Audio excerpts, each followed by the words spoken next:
Beat them in rhythm. We must sing louder or Grendel will not come. I told her I had an organ and where to spread my seed.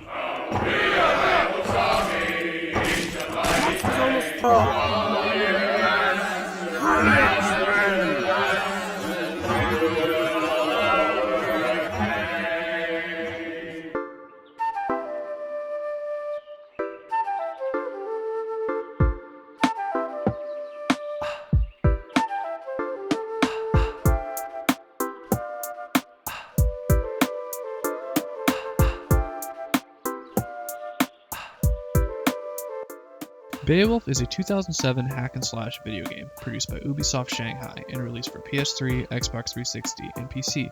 The game is loosely based off the Robert Zemeckis movie Beowulf, which itself is loosely sorta kinda based on the epic poem we read in class. In the game, the player plays as Beowulf, doing things that sort of resemble the Beowulf we know, killing bad guys, crossing dangerous terrain, leading your band of Thanes, and just overall being a hero. All the standard hack-and-slash tropes of the time are here. You're going to be alternating between heavy and light attacks. You're going to be prompted with dozens, if not hundreds, of QuickTime events. There's going to be people saying cuss words in a way that is intended to be funny. The gang is all here. The game differs slightly from others in its genre with its Thane mechanic. Basically, you are, at almost all times, flanked by your fellow warriors, called Thanes, who you get to command around the battlefield. The Thane mechanic is one half of the other interesting wrinkle that Beowulf adds to the hack-and-slash genre, your carnal and heroic meters.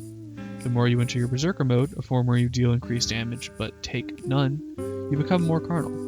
The more you fight without this, the more heroism you gain. Heroism is spent on making your Thanes more useful in combat, while your carnal points are spent on making your Berserker form even more powerful. These two systems form something of a backbone for the game. But we'll talk later about exactly how much sense they make, especially in relation to the poem. For now, a brief synopsis of the game's events.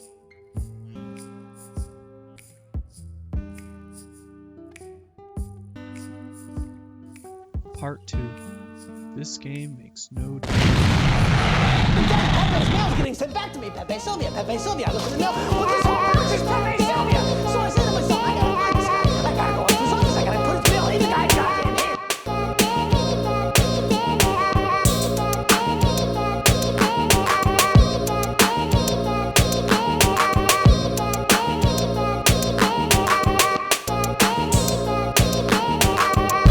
Alright, I'm going to speedrun this because it is kind of a lot. So first you start off, you are body slamming a lot of crabs, and this is like the tutorial, it's like how to fight.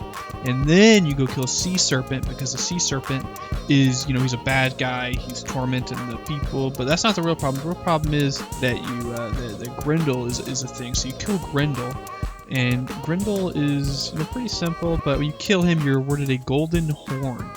The golden horn is your reward for killing Grendel. So then you go and kill Grendel's mother, because that's, I guess, what you were given the golden horn for. It's going to help you. But when you get there, she's like a temptress or a succubus or something. She beats you, and you lose. So then you're teleported to the future where you're now the king of the Danes. As King of the Danes, your job is to basically do the same thing you were doing before. You're just going around killing random garbage until, boom, it turns out the golden horn thing, that was all a trick. Grendel's mom is now the queen of the Danes. You've been destroyed, but not really. I mean, after about another hour of gameplay, you've defeated her, and you are rewarded with your second time skip, which is into the future, aka Act 3, aka it's time to go kill a dragon for no good reason, and we all know how that turns out. It's basically the same way that it turns out in the poem. Part 3. The game is just not good. This will come as a surprise to approximately 0 people that have been paying attention to the video thus far, but yeah. It turns out this game is terrible. It was a critical failure, and although I was unable to find very much data about how well it sold, it's hard to imagine it made much of a splash, considering no one I talked to has ever even heard of it. The game's flaws are twofold. First, it takes everything that God of War and the other hack and slashes at the time did, and just did those things worse. And second, the story is mangled and virtually impossible to follow.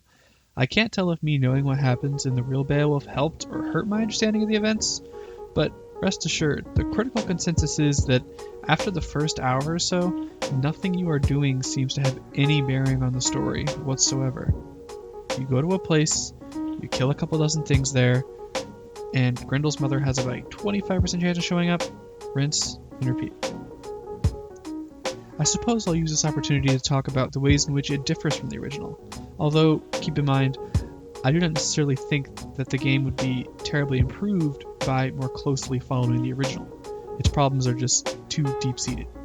For example, this part in the poem is about how Grendel approaches and fights Beowulf alone, but in the game, because Beowulf always has his merry band of warriors with him, he is instead surrounded by like 20 dudes making a lot of noise, but Grendel comes in anyway. In fact, Beowulf and his men basically invite him in. I conducted a search for the word horn to see if maybe I just missed the whole bit about the golden horn in the original, but it's just not there. Something I did like is that if we look at this part where Beowulf recounts his murder of Grendel's mother, it does add a bit of uncertainty and, maybe Beowulf's lying. Because the Beowulf in the game is handily defeated by Grendel's mother and yet still becomes king, I guess we could just imagine that he lies, he comes back to his people, lies, says he kills Grendel's mother, becomes king, time skip. I mean, that kind of makes sense. That's probably a little bit more cerebral than the game is going for, to be fair. One last thing.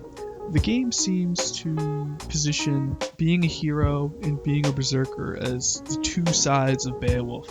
He has this moral quandary that he is always dealing with, where he can either, rely on his thanes, be a good leader, or he can go berserk and tear people apart. And that's just absent from the text entirely. I mean, if anything, the Beowulf in the story is a pretty reasonable person. I mean, he has his flaws, but overall, I think that the commentary on Beowulf's, cycle of violence is much more subtle and much more interesting in the poem than the video game seems capable of portraying. I just think in general that if you wanted to talk about, the dichotomy of a Beowulf, I definitely wouldn't do it along the lines of berserk versus hero. And honestly, it just feels like the kind of cashing in on what people's imaginations is about Vikings and shit like that. Who do you fight for, Beowulf? Yourself? Then who's to say who the real monster is here? In the ending sequence, Beowulf intentionally maims himself. The game plays it off like it was necessary in order to defeat the dragon, but to this point, Beowulf just seems positive that this is the end. He will die here in this battle. As he lies on the beach next to the dragon, I did not think, like I had in the poem, that Beowulf had finally met his equal.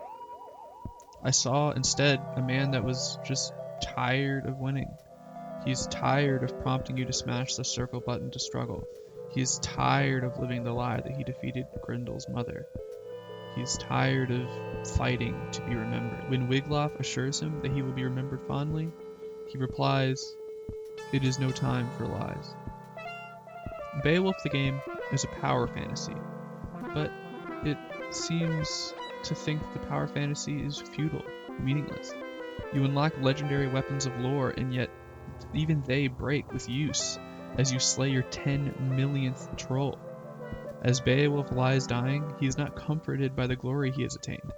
He is not adorned with treasures. One of the only pieces of treasure he ever attained, a golden horn, was just a trick played by yet another monster. What Beowulf the game seems to be saying is that everything is terrible, and everyone, even yourself, is a monster lying in wait to be defeated. Time and time again, Beowulf the game pretends it is too cool to give a shit about things like theme.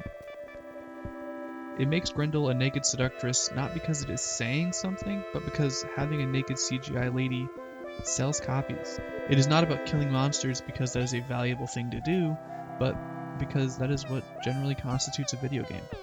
In 2007, Ubisoft released another game ostensibly about a legendary figure fighting his way through hordes of bad guys.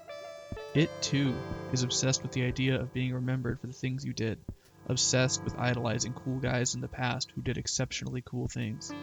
This game, Assassin's Creed, would go on to become one of the biggest games of the generation, producing a dozen sequels, each of them beloved in their own way. The Assassin's Creed franchise, for all of its flaws, will be remembered. Beowulf, in all of its cynicism and vileness, would like to be forgotten at the bottom of a Target value bin. Beowulf served his purpose of making Ubisoft a quick couple dollars, fighting things for 6 hours. He can go die now. And you know what? I think I'll let him do that.